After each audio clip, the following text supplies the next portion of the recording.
Halo, nama saya Stefanus Slovenico Putra Senori dari kelas 11H nomor 26 SMA Kolose Loyola.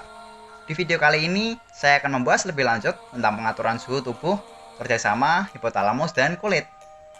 Oke, jadi dalam kehidupan kita sehari-hari, pasti kita tidak jauh dari yang namanya kedinginan ataupun kepanasan.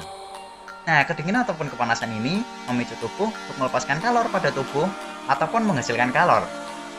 Hal ini berfungsi agar suhu tubuh senantiasa berada pada titik homeostasis.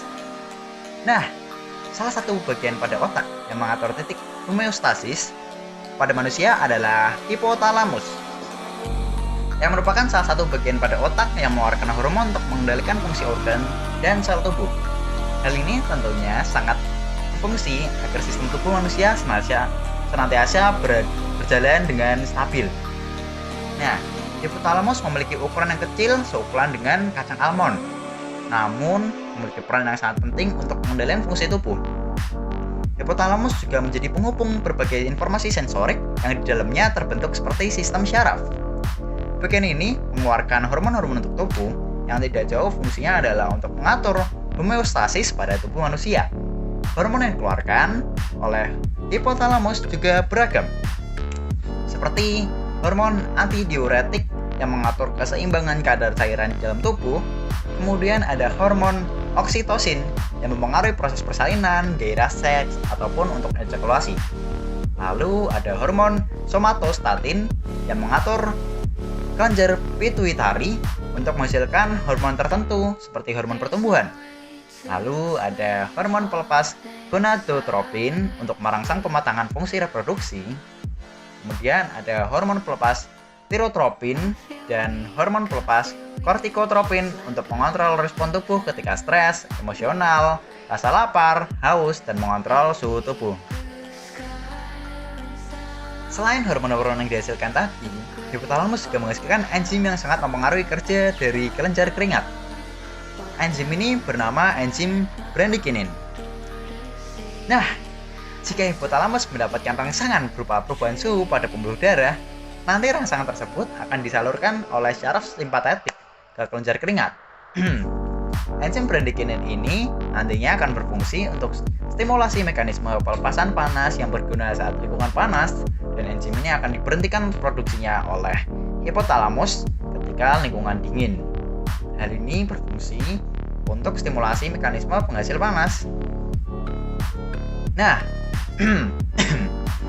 pelepasan panas ini akan dilakukan dengan pengeluaran keringat untuk memicu penurunan suhu pada tubuh. Nah, sebagai tambahan, tubuh manusia itu terdapat dua jenis kelenjar keringat, yaitu kelenjar ekrin dan apokrin. Ekrin merupakan kelenjar keringat yang paling banyak di seluruh tubuh, terutama pada telapak tangan, telapak kaki, dan dahi. Lalu, kelenjar apokrin banyak terdapat di area ketiak dan dikeluarkan melalui folikel rambut. Biasanya itu keringat yang dikeluarkan oleh kelenjar apokrin inilah yang lebih pekat dan bau, sehingga tidak heran jika ketiak kita berbau, ya kita tidak diberikan deodoran ataupun semacamnya. Baiklah, kita lanjutkan lagi dengan membahas kulit pada tubuh kita. Nah, kulit kita ini memiliki berbagai fungsi, seperti pelindung tubuh yang paling luar, media dalam pengubahan provitamin D menjadi vitamin D, sebagai indera peraba. Lalu ada tempat penyimpanan kelebihan lemak yang berfungsi sebagai cadangan energi, di mana lemak ini akan disimpan di jaringan adiposa pada lapisan hipodermis atau lapisan kulit yang paling bawah. Nah, fungsi ini akan jadi hal utama yang kita bahas adalah mengekskresikan air, urea, dan garam. Nah, air, urea, dan garam ini kita sebut sebagai keringat. Oke. Keringat ini dihasilkan untuk membantu penurunan suhu tubuh manusia ketika lingkungannya ini panas. Oke, setelah kita membahas tentang fungsi kulit, kita akan melihat bagaimana keringat ini akan dihasilkan oleh tubuh. Baiklah, jadi gambar tersebut merupakan struktur dari kulit yang tidak akan kita bahas semuanya, tetapi kita akan membahasnya yang berhubungan dengan penghasil keringat saja. Jadi kita lihat dari dermis, kita perlu mengetahui bahwa terdapat ciri khas dari lapisan ini, yaitu Ada pembuluh darah terutama kapiler yang menjadi tempat bertukarnya air, urea, dan garam dari darah menuju ke kelenjar keringat atau glandula sudorifera yang tentunya berfungsi untuk menghasilkan keringat. Ya, terdapat pada gambar kelenjar keringat. Nah, ini akan bermuara di lubang pada kulit yang dikenal dengan pori-pori yang merupakan ujung dari kelenjar keringat yang terdapat banyak di kulit. Jadi, sekarang ini kita mengetahui di mana letak dari kelenjar keringat. Baiklah, selanjutnya kita akan membahas pembahasan utama dari video ini. Ya, jadi kita pasti pernah dong rasa kedinginan ataupun kepanasan. Ya, kalau kepanasan tubuh kita pasti tidak jauh dari keringat. Nah, yang pertama kita akan bahas bagaimana tubuh kita ketika lingkungan kita sedang panas. Jadi, yang dilakukan tubuh yaitu pertama-tama, hipotalamus akan memproduksi enzim bradykinin dan menjalankan stimulasi mekanisme pelepasan panas ke lingkungan. Kemudian, bradykinin ini akan dibawa bersama dengan darah untuk beredar sampai ke kulit-kulit dan berefek pada vasodilatasi pembuluh darah yang merupakan pelebaran pembuluh darah, terutama pembuluh darah yang letaknya dekat di jaringan kulit.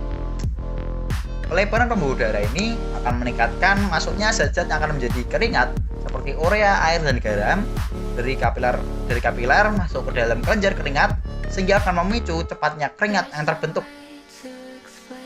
Lalu keringat akan keluar dari kelenjar keringat ke permukaan kulit. Ya, bersama dengan keringat yang keluar, terjadi pelepasan kalor dari dalam tubuh ke lingkungan.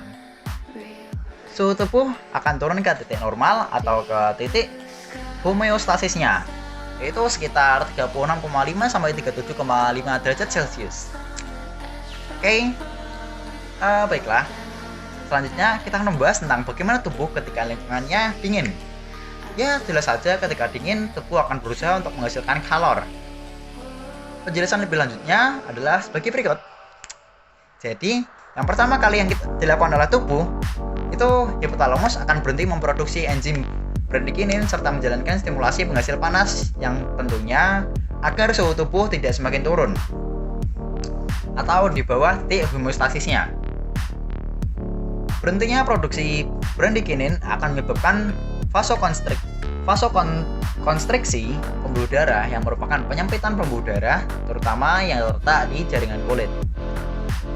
Efek penyempitan pembuluh darah di jaringan kulit ini adalah terjadi penurunan masuknya zat-zat calon keringat seperti urea, air, dan garam dari kapiler ke kelenjar keringat.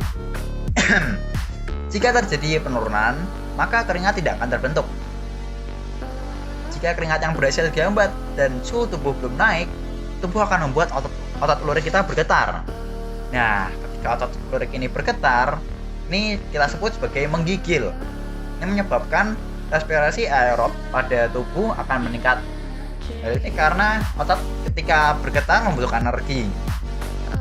Nah, meningkatnya ini akan membuat kalor akan dihasilkan di dalam tubuh dan tidak bisa keluar melalui keringat. Karena keringat sudah dihambat, ya.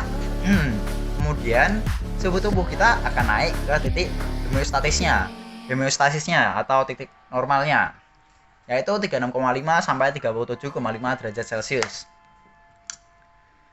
Ya, jadi dapat kita simpulkan bahwa hipotalamus dan kulit ini sangat berkaitan erat dalam pengaturan suhu tubuh. Seperti hipotalamus yang mengeluarkan hormon pelepas kortikotropin yang berkaitan erat dengan pengaturan suhu tubuh dan enzim bradykinin yang sangat berguna untuk menghasilkan keringat untuk menurunkan suhu tubuh.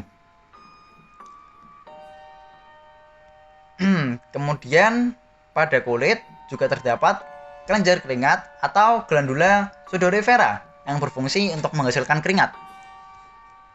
Ya, untuk mendinginkan tubuh sendiri, hipotalamus hanya perlu berhenti memproduksi enzim bradykinin agar kelenjar keringat pada kulit pun akhirnya tidak menghasilkan keringat yang membuat suhu tubuh dapat naik.